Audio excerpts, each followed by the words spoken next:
Hello students, welcome back to another lecture of cardiovascular system, that is cardiomyopathies. We have earlier seen diseases of the heart which included ischemic heart diseases, diseases of the valves, that is we saw two diseases mainly of the valves, that is the rheumatic fever and infective endocarditis.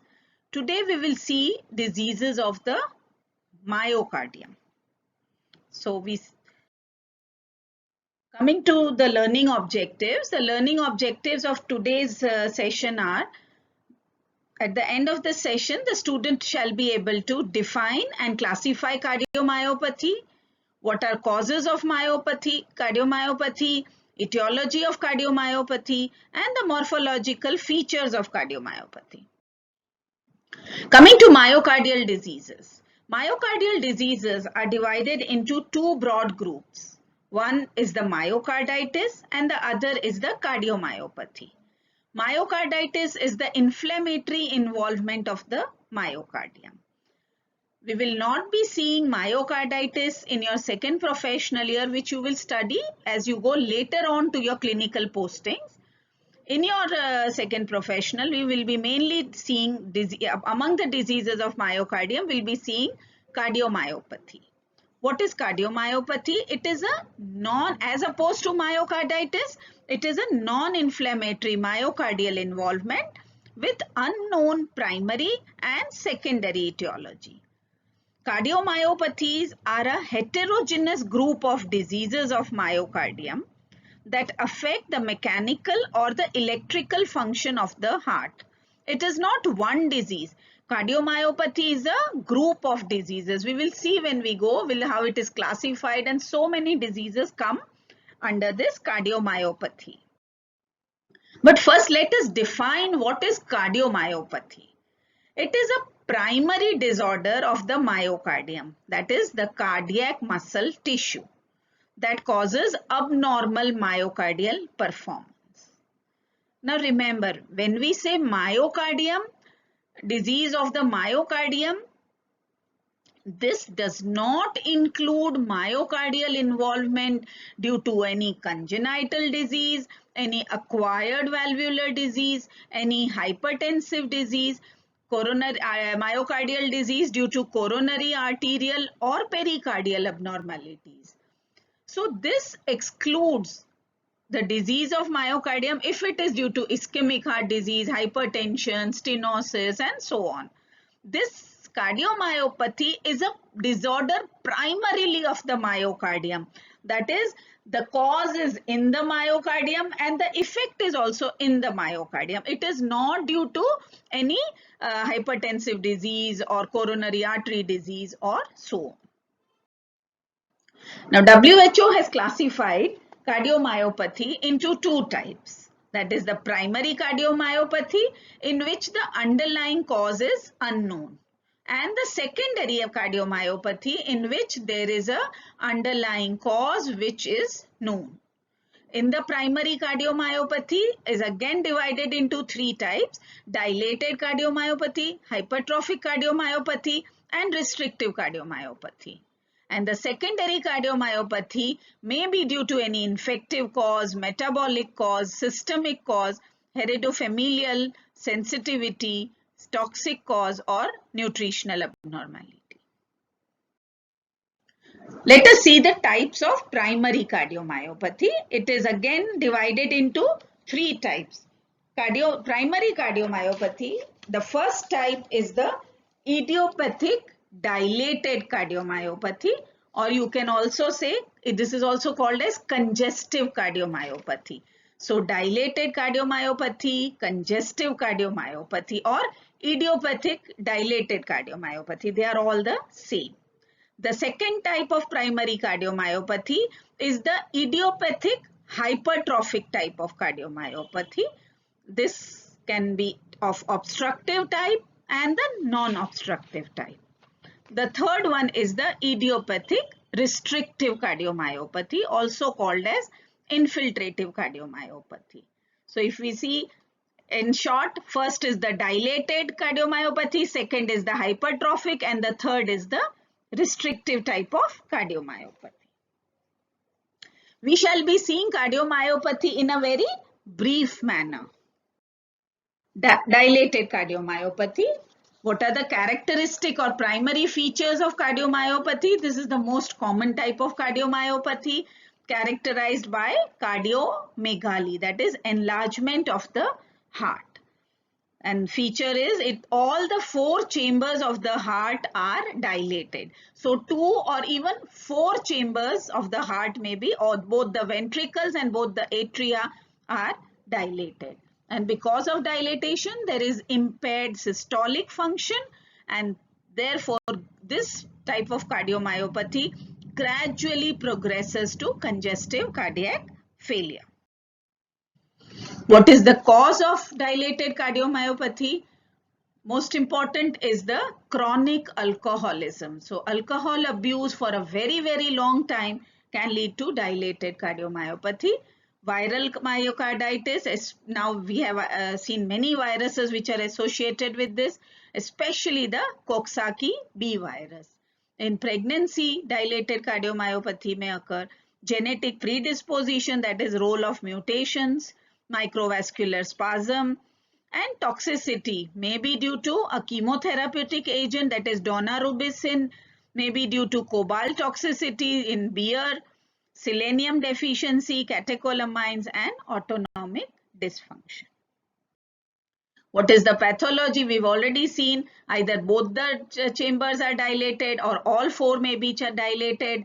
This is associated with poor systolic function, and that is why there is high end systolic volume. So at the end of the systole also there is lot of volume in the chambers because of dilatation, and thus there is impaired emptying.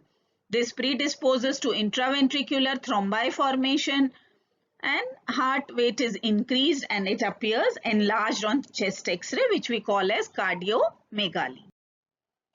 Gross changes, the heart is enlarged and increased in weight up to 1000 grams. We know what the normal range of the weight of the heart is between 250 to 300 grams in males and 300 to 350 in females. So here the weight increases up to 1000 grams.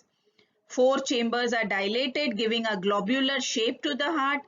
Ventricular walls may be thickened, may not be thickened. Because of dilatation, they may even be thinned out.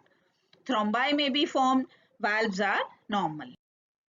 You can see here, this is a normal picture of the heart. You can see normal sizes of both the atria and both the ventricles. Whereas here you can see enlarged right atrium, enlarged right ventricle, enlarged left atrium, and enlarged left ventricle, giving a globular shape to the heart. Microscopically, the changes are very non-specific. You can see here, this is again an opened up heart of a dilated cardiomyopathy. You can see enlarged heart with all chambers dilated. So microscopically, the changes are very non-specific if endomyocardial biopsies are taken, or on autopsy if it has resulted in death of a patient. This may you can see the hypertrophied muscle fibers in red color and small areas of fibrosis, interstitial fibrosis is there in between the muscle fibers. Physiology, we have seen that because of initially the heart may undergo atrophy for compensation, but ultimately it becomes detrimental and leads to failure of the heart as a pump. So that was about dilated cardiomyopathy. Now we come to hypertrophic type of cardiomyopathy, which is also known as idiopathic hypertrophic obstructive cardiomyopathy, also known as hypertrophic obstructive cardiomyopathy. So these are all names which are, but main thing is hypertrophy. Hypertrophy may lead to obstructive type of cardiomyopathy or non-obstructive type of cardiomyopathy.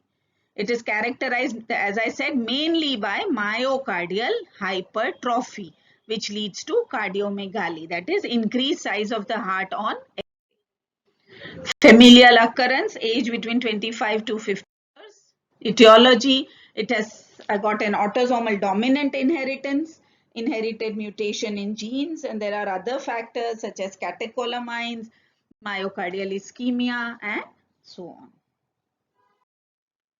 Grossly, if we see, the cardiac enlargement is seen, that is, the size and the weight of the heart is increased. Both the ventricles are hypertrophied, but the left ventricle is more hypertrophied than the right. And the cavities may be normal in size, or if the hypertrophy is more, even the cavities may have reduced to become smaller in size or have become banana-like shape. We'll see in picture how that shape looks like. Now, hypertrophy of the myocardium is maybe symmetric or maybe asymmetric, and many a times it is asymmetric. Asymmetric meaning that it affects the interventricular system more than the free wall of the ventricle. Let us see in this diagram. This is normal heart. This you can see is the left ventricle. This is the free wall of the left ventricle, and this is the interventricular septum. So here the interventricular septum and the free wall of ventricle both are hypertrophied. This is a diagram of hypertrophic cardiomyopathy.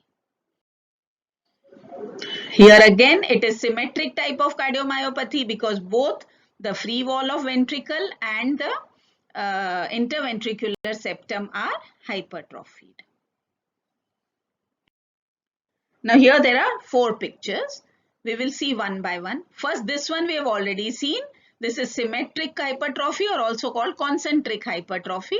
Both left ventricular wall and IVS are symmetrically thickened. Okay. Now these two are the asymmetric type of cardiomyopathies. That is, the hypertrophy of the IVS is more than that of the interventricular septum. Here also IVS is more thickened than the free wall of the ventricle. Okay, IVS is more thickened or more hypertrophied than the free wall of the ventricle or left ventricular wall. Okay, but the difference between these two is that here the hypertrophy is such that it is not affecting the mitral valve. This is the mitral valve. So the hypertrophy is not affecting the mitral valve. It is more apical and on this side. So this is a asymmetric hypertrophy but without obstruction. Whereas see in this figure, the hypertrophy of the IVS is higher up. So it is affecting the opening and closing of the mitral valve. So this is a obstructive type of asymmetric cardiomyopathy. Here this obstructs the mitral valve so much so that there is substenosis in the mitral valve. Okay. So this is asymmetric hypertrophy with obstruction, asymmetric hypertrophy without obstruction. Symmetric hypertrophy, this is apical, only in the apical region there is hypertrophy. Microscopically, if we see, the microscopic changes actually are not very significant in cardiomyopathy. It is mainly the gross changes which are important. So microscopically what you will see is disorganized myocardial cells, if either in the left ventricular wall, in the IVS, and the individual muscle may show large hypertrophic nuclei. So here the size of the nuclei is increased. What is the abnormality here? What happens because of myocardial hypertrophy? The size of the chamber is reduced. As I said, small chambers leading to reduced diastolic filling. So if filling is less, at the end of diastole there is less volume in the ventricle, leading to reduced stroke volume and leading to death. The third type is the restrictive or the obliterative type of cardiomyopathy. Now this type of myopathy, it tends to affect mainly the older adults. The ventricles become stiff and rigid due to replacement of the normal heart muscle with abnormal tissue such as scars. So as a result, what happens? The ventricles cannot relax normally. They do not fill with blood and expand, and eventually the blood flow is reduced, leading to heart failure or arrhythmias. So these are the 4 types. This is the normal heart. This is the dilated with 4-chamber enlargement. This is the hypertrophic type of cardiomyopathy. You can see the hypertrophic of the ventricles. This is the restrictive cardiac myopathy. Now, as you see, you cannot see in this picture, but the thing is that in this type of cardiomyopathy, the walls are not thickened or dilated, but they have become rigid. The walls have become rigid. So this is normal heart, whereas this, what these lines that you see, it shows that the walls have become stiff and rigid. They are not thickened, but there is rigidity, and due to rigidity, the diastole the ventricle does not fill during diastole, because the ventricles will not expand due to stiffness of the ventricular wall. Again, there's another picture you can see here. Walls are stiffened and they lose their flexibility to expand or shrink. Now again, the restrictive type of cardiomyopathy has got 4 subtypes of in its typing. The first is the cardiac amyloidosis, second is endocardial fibroelastosis, endomyocardial fibrosis, and Loeffler's endocarditis. First, the amyloid disease of the heart. Now this is as a systemic disease, or there may be an isolated involvement of the heart also. What you will see is endocardial deposits of amyloid, the pink colored homogeneous material that you see in between the cardiac fibers. These are the cardiac fibers. In between these, what material you are seeing, this is amyloid deposition. So this is cardiac amyloidosis. The second type is the endocardial fibroelastosis. Mainly occurs in children. As the name suggests, there is a fibrosis or fibroelastosis in the endocardium, right? Endocardial fibroelastosis.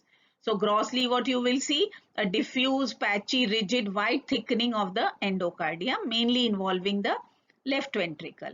And microscopically, as the name suggests, areas of fibrosis, that is collagen and elastic tissue in the thickened endocardium. Inflammation or anything else is absent. It is only fibroelastosis of the endocardium. The third type is the endomyocardial fibrosis. These are very easy to remember because the changes are as per the names of the types. You just remember the names, you will be able to understand it. So again, in children and adults, grossly you see fibrous scarring, that is fibrosis of the endocardium, which involves the extend and involves the inner myocardium also, because this is endomyocardial fibrosis. Microscopically, the endocardium and the inner myocardium will show destruction and replacement by fibrous tissue. Again, inflammatory cells here, slightly they are present, but there is no elastic tissue. Fourth type is the Loeffler's endocarditis. This is a variant of the last type we saw, that is endomyocardial fibrosis.